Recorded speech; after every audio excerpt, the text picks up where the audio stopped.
Hi friends, welcome to our channel. Brahmamudi serial next ఎపిసోడ్లో ఏం జరగబోతుందో ఈ వీడియోలో చూసి తెలుసుకుందాం.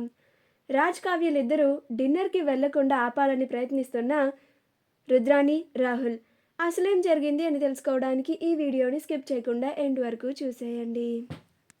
రాత్రంతా కావ్యరాజులిద్దరూ గొడవపడి లేటుగా పడుకుంటారు. అప్పుడు ఉదయం కూడా లేటుగానే లెగుస్తారు.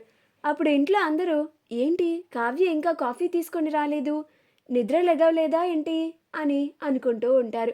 అప్పుడు ప్రకాశం ధాన్యలక్ష్మిని, ధాన్యం ఏంటి కోడలు ఇంకా కాఫీ తీసుకురాలేదు, నాకు వెళ్ళి వెంటనే కాఫీ పెట్టుకురా అని ప్రకాశం అంటాడు. అప్పుడు ధాన్యలక్ష్మి ఇంత పొద్దెక్కే వరకు నిద్రపోవడమా, అంతేలే ఇంట్లో బాధ్యతలని మర్చిపోయి పడుకొని నిద్రపోతుందా అని కావ్యని తిడుతూ ఉంటుంది.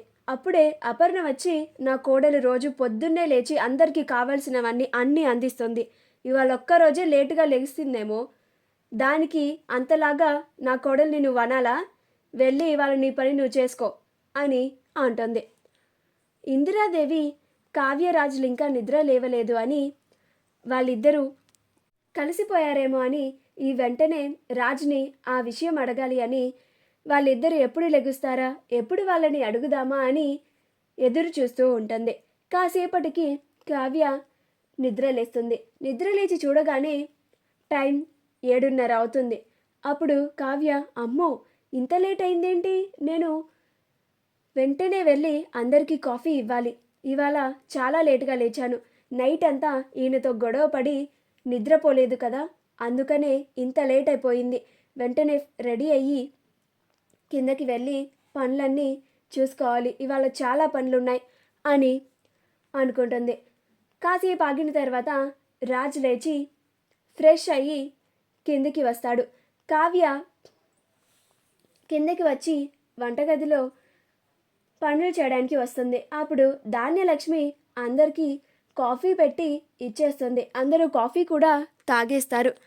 అప్పుడు అపర్ణ, వంటగదిలో ఇవాళ నీకు పనేమీ లేదు, ఇంకా ఏమన్నా పనుంటే చూసుకో కావ్య, ఇవాళ మీ చిన్నత్తయ్య చేసింది అని అంటుంది. అప్పుడు కావ్య, అదేంటి పనంతా అప్పుడే అయిపోయిందా, సారీ అత్తయ్య, ఈరోజు కొంచెం లేటుగా లేచాను అని అంటుంది. అప్పుడు అపర్ణ, ఇవాళ ఒక్కరోజే కదా, ఏం పర్వాలేదులే, నువ్వెళ్ళు అని అంటుంది.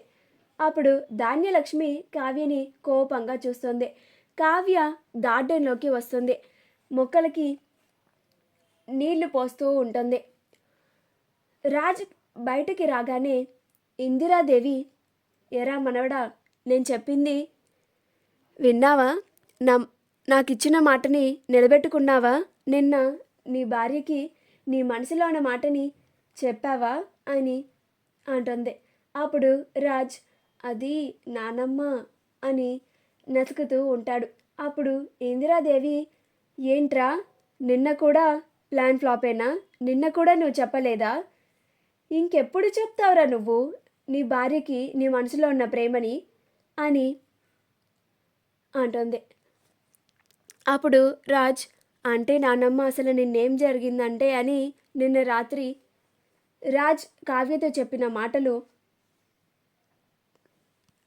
ఇందిరాదేవికి చెప్తాడు. అప్పుడు ఇందిరాదేవికి కోపం వచ్చి రాజ్ తల మీద ఒక మొట్టికాయ వేసి, పెళ్ళాంతో ఎవరన్నా అలా మాట్లాడతారా, నీ తప్పులన్నీ క్షమించేస్తున్నాను, చాలా మంచి నిర్ణయం తీసుకున్నాను, అలా మాట్లాడతారా, నీ మనసులో ఉన్న మాటని చెప్పమంటే అలా మాట్లాడావేంట్రా, ఏ పెళ్ళామైనా ఇంక అలానే రియాక్ట్ అవుతుంది, మరి నా మాట విని ఇవాళ కావ్యని బయటికి తీసుకెళ్ళి నీ మనసులో ఉన్న మాటని చెప్పు అని అంటుంది. అప్పుడు రాజ్, అలాగే నానమ్మ అని అంటాడు. అప్పుడు రాజ్ అప్పుడే వెంటనే రెస్టారెంట్ వాళ్ళకి కాల్ చేసి నైట్ డిన్నర్కి ఒక టేబుల్ని రిజర్వ్ చేస్తాడు. రాజ్ టేబుల్ని రిజర్వ్ చేయడం రుద్రాణి వింటుంది. అప్పుడు వెంటనే రుద్రాణి రాహుల్ని తన గదిలోకి పిలిచి, రాహుల్, ఈరోజు రాజ్ ఎలాగైనా సరే ఆ కావ్యని రెస్టారెంట్కి తీసుకెళ్ళి తన మనసులో ఉన్న మాటని చెప్పాలనుకుంటున్నాడు, వాళ్ళిద్దరూ ప్రేమగా ఒక్కటైపోతే ఆ కావ్య రాజ్ని దగ్గర తీసుకొని మన నెత్తినెక్కి కూర్చుంటుంది. అప్పుడు మనం చేసేది ఏమి ఉండదు. మన చే మనం మన చేతులారా మన గుప్పెట్లో ఉన్న ఆస్తిని చేజార్చుకున్నట్టు అవుతుంది. వెంటనే రాజ్ కావ్యలు ఇద్దరూ డిన్నర్కి వెళ్లకుండా ఆపి తీరాలి. నువ్వే ఏదో ఒకటి చేయి రాహుల్ అని అంటుంది. అప్పుడు రాహుల్, అలాగే మమ్మీ, రాజ్ ఎలాగైనా సరే డిన్నర్కి వెళ్లకుండా చేస్తాను.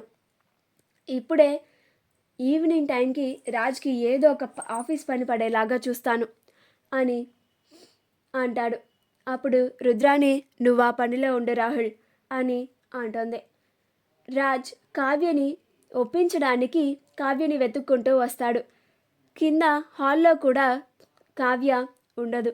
అలా ఇంటి బయటికి వస్తాడు.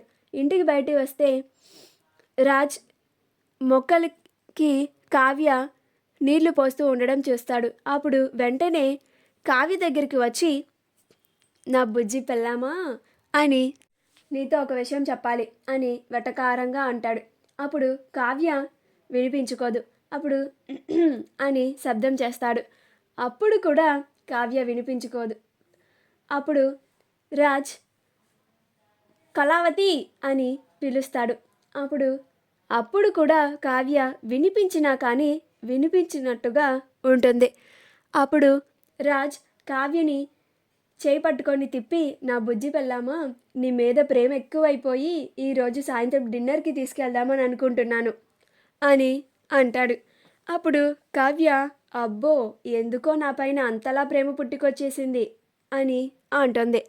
అప్పుడు రాజ్, అంటే అలా సరదాగా నిన్ను నైట్ బయటికి తీసుకెళ్దామని చెప్పి అన్నాను అని అంటాడు.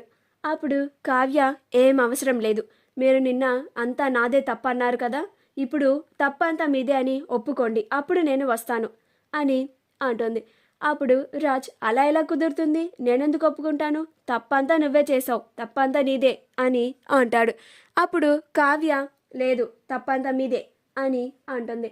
అప్పుడు రాజ్, లేదు, నీదే నీదే అని ఇద్దరు కొట్టుకుంటూ ఉంటారు. అప్పుడే ఇందిరాదేవి అక్కడికి వస్తుంది. ఏంట్రా ఇలా కొట్టుకుంటున్నారేంటి అని అంటుంది. అప్పుడు కావ్య, అలా ఏం లేదమ్మమ్మ, ఏదో సరదాగా గొడవ పడుతున్నామంతే అని అంటుంది. అప్పుడు ఇందిరాదేవి, సరే, ఇద్దరు ఇవాళ సాయంత్రం డిన్నర్కి బయటికి వెళ్తున్నారు కదా అని అంటుంది. అప్పుడు కావ్య, వెళ్తున్నాం అమ్మమ్మ గారు అని ఇందిరాదేవి ముందు ఒప్పుకుంటుంది. మా వీడియో కనుక మీకు నచ్చినట్లయితే లైక్ చేయండి, షేర్ చేయండి, మా ఛానల్ని సబ్స్క్రైబ్ చేసుకోండి, పక్కనే ఉన్న బెల్ ఐకాన్ని క్లిక్ చేయడం మాత్రం మర్చిపోకండి.